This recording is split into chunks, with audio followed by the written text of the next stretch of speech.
The Honourable Nanaya Mahuta. Tēnā koe. E tāpiri ana aku mihi ki ngā iwi katoa te tauihi o te waka o Māui. Tēnei, ka mihi atu ki a koutou katoa, tēnā koutou, kia ora mai tātou. It gives me great pleasure to be able to stand and continue to support the treaty settlements process in a way that will ensure the safe passage of this bill through the Select Committee and back into this House.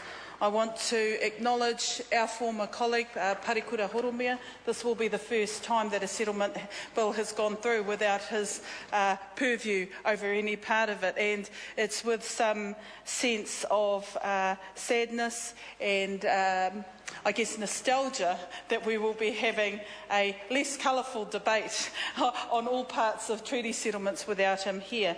I want to acknowledge actually the former Taitonga members of Parliament who, while in the gestation of getting to this point, I'm sure that their stewardship and support of the ambitions of the iwi within Te Tauihu helped get this bill a little bit further to where it is today, namely Mahara Okerua, Rahui Kātene and now Reno Tiri Kātene, because it is a satisfying point in your own history, certainly as a Member of Parliament representing Arohe, when iwi are able to get their historical treaty claims settled, because we certainly understand more than many within this House that it is not only recognising the hurts of the past, but restoring opportunity for the next generation.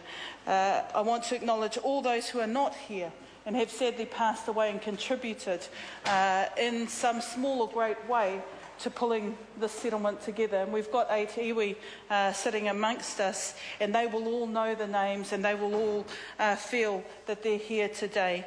And I too want to acknowledge the contribution of those that are not with us. Sitting in Parliament, reflecting on how the treaty settlement process has evolved over time, I've seen a fair few bills come through this House.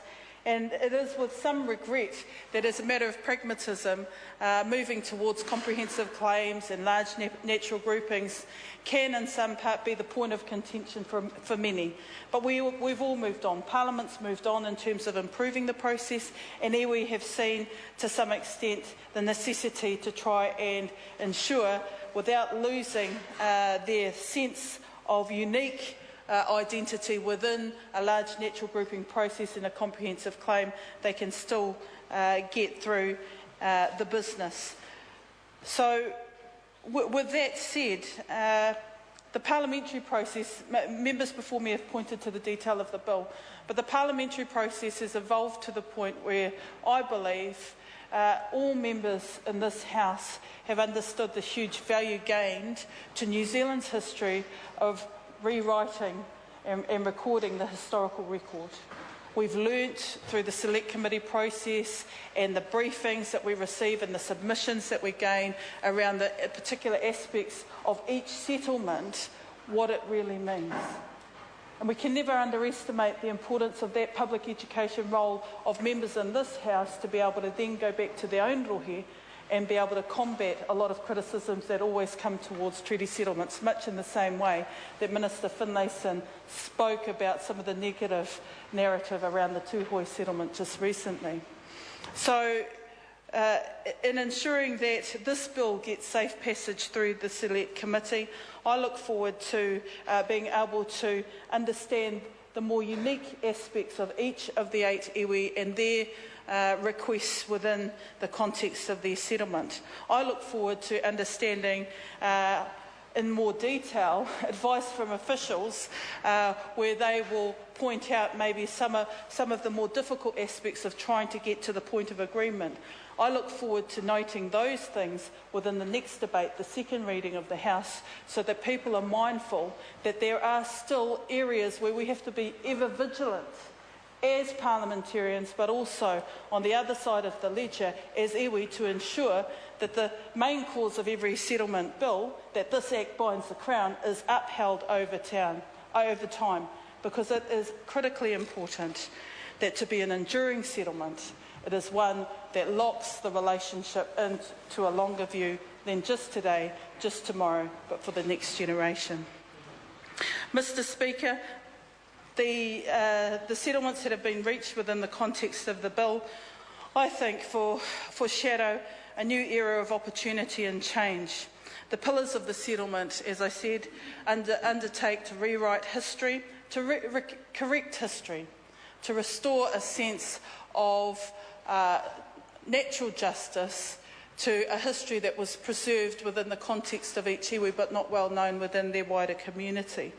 The issues around statutory acknowledgements that have all contained in various aspects and ways for the aid of the iwi, I believe, will ensure that when we walk this land, people will see that there is a whole nother sense of belonging that is affirmed to a whole nother generation of New Zealanders that will be a positive thing. Certainly for our kids, certainly for their kids, and we wouldn't get it without a settlement of this nature.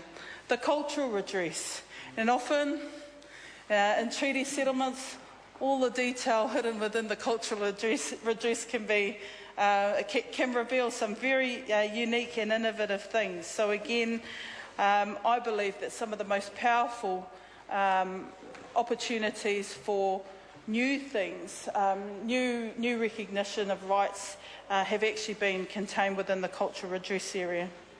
Commercial redress, well, a bird cannot fly without feathers, without wings. And the commercial redress obviously will be an opportunity for the iwi to have an economic base to be able to build from and to be able to grow from. But they go hand in hand. One does not go without the other. And I know that from reflecting on settlements within my own rohe, more and more, another generation is trying to fuse together the cultural and the commercial redress in a way that holds integrity for the next generation. The rights of first refusal, although can be a very technical part of the bill, and I've just been looking through it and how it hinges together, I know from our own experience back home, there are fish hooks in it. You can bet before the Select Committee I'll certainly be putting my eye over that to ensure that the right scrutiny that you deserve as iwi for the way in which this process is anticipated to work should work the way in which you want it to. The kamate attribution. Now, this, again, I agree with the Minister. This is the attribution that will be a template at the front end of what the protection of IP rights for Māori could start to look like. And it will evolve over time, but we've started somewhere.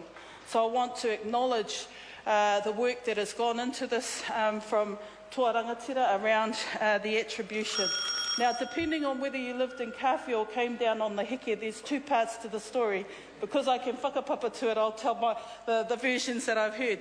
Those who stayed back in Kawhi said, well, Te Rauparaha was too big for his boots and he got booted out. Those who went on the heke said, Kawhi wasn't big enough for us. We needed to move on. But really the here that I wanted to I guess, connect to with my Toa Rangatira kinsman was that there is a proud history of connection there, which is in some small way recognised through the heke, through Te Rauparaha, through the fact that Toa Rangatira has had footprints all the way down through the heke and into Te Tauihu. And I want to ensure, again, that from an IP protection point of view, we utilise this model of a template as an opportunity to see what more could be done in terms of the restoration of Māori knowledge and rights and intellectual property that could be furthered under the Y262 report. Mr Speaker, I won't take up too much more time except to say that in the second reading of the speech, I expect to report back more substantially on the detail of some of the considerations of the Māori Affairs Select Committee. I want to acknowledge the huge step forward and together that the iwi of Te Tauihu have taken to reach this point. And I also want to acknowledge the huge amount of effort that all the technical advisors for the iwi and all the kaumātua and all the people, all the negotiators have put into ensuring that we can stand here today, again, reaffirming how proud we can be to live in a country that wants to try and set the record straight. Kia ora mai tātou. Denise Roach.